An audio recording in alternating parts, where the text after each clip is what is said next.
बिस्मिल्लाहिर्रहमानिर्रहीम। अस्सलाम वालेकुम नाज़रीन, साबिक़ वज़ीर आज़म और सज़ा याफ्ता मुजरम नवाज शरीफ भी मौलाना फजल रहमान की ज़ुबान बोलने लगे।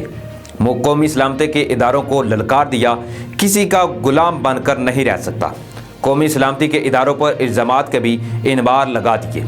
कौमी सलामती के इदारों ने एक बार फिर साथ जोड़ लिए और CAC के इजलास में अपनी तकरीर में वापसी का सवाल गोल कर गए।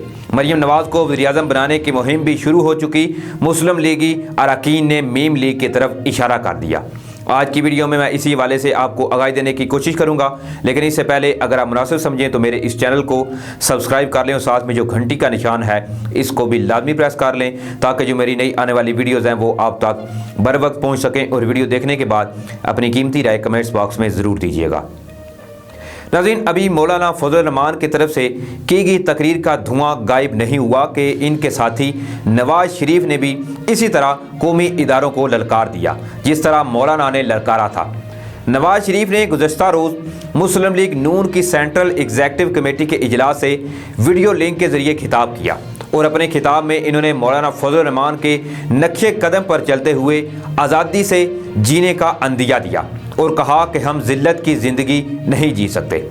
अदालतों में खुद को बेगुनाह साबित न कर सकने वाले साबिक़ वज़ीर-ए-आज़म को मालूम है कि वो हुकूमत के खिलाफ अकेले कुछ नहीं कर पाएंगे, इसलिए इन्होंने पीपल्स पार्टी और मौलाना फजल रहमान और दीगर सियासी जमातों के इत्तेहाद का सहारा लिया और इस ताक में रहे कि कोई कौमी सलामती के इदारों, अदलिया और हुकूमत को धमकी दे तो मैं भी इसमें शामिल हो जाऊँ, और मनसूबाबंदी के तहत वही हुआ।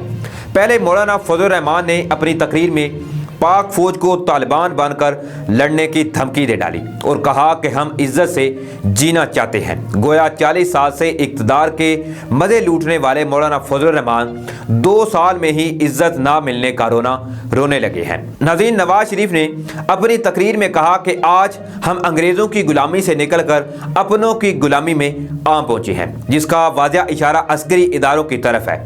इन्होंने कहा कि हम सब का मकसद एक है और तख्त या तख्ता का फैसला कर लिया है। इन्होंने CAC के इजलास में ना सिर्फ इमरान खान को अकल से आरी करार दिया, बल्कि इसको लाने वाले का इशारा करके अस्करी इदारों को भी बदनाम करने की कोशिश कर डाली। साबिक़ वज़ीर-ए-आज़म अपने पुरजोश खिताब में वतन वापसी का कोई ऐलान ना कर सके, बल्कि कारकुनों को थपकियां देते रहे। साबिक़ वज़ीर-ए-आज़म का CAC से खिताब और तो कुछ ना कर सका, मगर मुस्लिम लीग नून के अरकान ने सोशल मीडिया पर वज़ीर-ए-आज़म मरियम नवाज का नारा बुलंद कर दिया, जिस पर बहस व मुबासा का सिलसिला शुरू हो गया। नाज़रीन, इससे कबल सियासी तजिया नगार इस तरफ इशारा दे चुके हैं कि आहिस्ता आहिस्ता मुस्लिम लीग मीम की तरह जो है वो हमवार की जा रही है। वालिद की बीमारी, चचा की गिरफ्तारी के बाद मरियम की अयारी अब खुलकर सामने आने लगी है, जो अंदर ही अंदर मुस्लिम लीग नून को तोड़ने की कोशिश कर रही है, जबकि इसके मशीर भी वही हैं जो नवाज शरीफ के मशीर हैं, जो चुपके चुपके से अपना काम कर रहे हैं। नवाज शरीफ को चाहिए था कि वो भाई की गिरफ्तारी की खबर आते ही किसी नतीजे से घबराए बगैर वतन वापसी का ऐलान करते और मुस्लिम लीग नून की गिरती दीवार को सहारा देते, मगर इन्होंने ऐसा कुछ नहीं किया, क्योंकि वो गिरफ्तारियों, जेलों, काल कोठड़ियों और अदालतों से डरते हैं।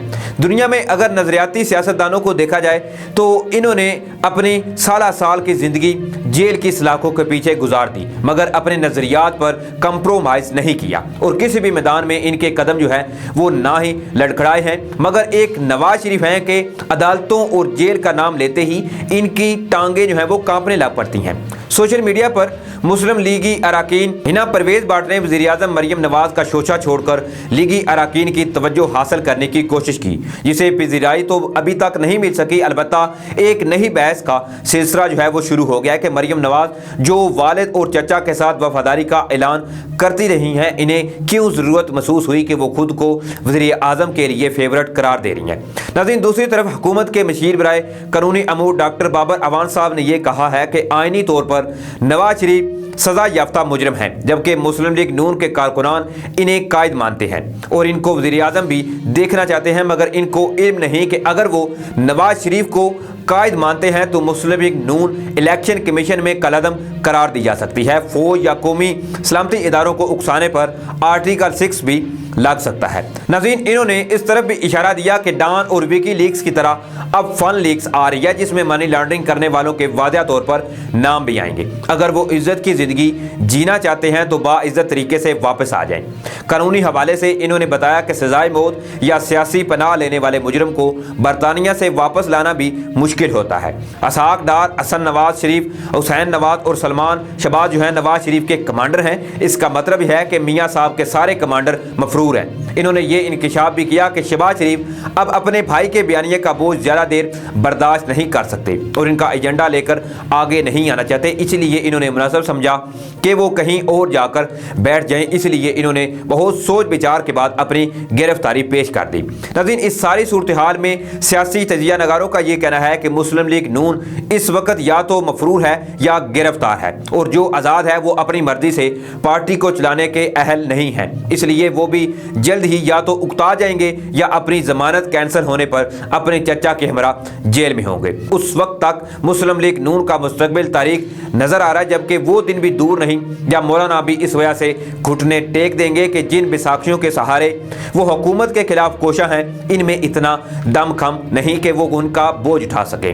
اسی لیے وہ بھی بہت جلد اس اتحاد سے کنارہ کشی اختیار کر کے خاموشی کی طرف رخ کریں گے۔ اور سب سے آخر میں رہ گئی پیپلز پارٹی جو کہ ان دنوں کی بے وفائی کا رونا روئے گی، کیونکہ بہت جلد پیپلز پارٹی کے کئی قائدین جو ہیں وہ سلاخوں کے پیچھے دکھائی دے رہے ہیں۔ اب دیکھ لیں کہ ناظرین، جس طرح سے ایک کے بعد ایک یہ چور ڈاکو لٹیرے قانون کے شکنجے میں آ رہے ہیں اور پھڑ پھڑا رہے ہیں، اب وہ وقت جو ہے وہ دور نہیں ہے کہ جب پیپلز پارٹی اور نون لیگ، نواز شریف، مریم نواز، شہباز شریف اور ان کے جیسے جو کئی ایک نام نہاد سیاستدان ہیں جنہوں نے ملک کو لوٹنے میں کوئی کسر نہیں چھوڑی، اب ان کا دھڑن تختہ ہوتا ہوا دکھائی دے رہا ہے۔ اور عمران خان صاحب نے آہستہ آہستہ اپنے جو قوم سے وعدے کیے تھے وہ ان پر پورا اترتے ہوئے دکھائی دے رہے ہیں، اور انشاءاللہ وہ وقت بھی دور نہیں ہے کہ جب آہستہ آہستہ ہمارا ملک جو ہے وہ بہتری کی طرف گامزن ہو رہا ہے، اور سی پیک میں بھی اب مکمل طور پر آپ کو ایک نمایاں فرق دکھائی دے رہا ہے۔ تو دیکھتے ہیں ناظرین آنے والے وقت میں کیا اپڈیٹ سامنے آتی ہے، کیا نون لیگ جو ہے وہ ساری کی ساری اب چچا کے ساتھ جیل جو ہے وہ جوائن کرے گی، یا پھر وہی علم بغاوت بلند کر کے سڑکوں پر اپنے نام نہاد ان کے جو لیگی شیر ہیں ان کو لے کر جلد سے جلوس کرتے پھریں گے۔ لیکن اس سے خاص طور پر عمران خان کو تو کوئی فرق نہیں پڑنے والا۔ تو ناظرین، اس پر آپ کی کیا اپنی قیمتی رائے جو ہے وہ کمنٹس باکس میں ضرور دیجیے گا۔ اسی کے ساتھ مجھے اجازت دیں، تب تک کے لیے اللہ حافظ۔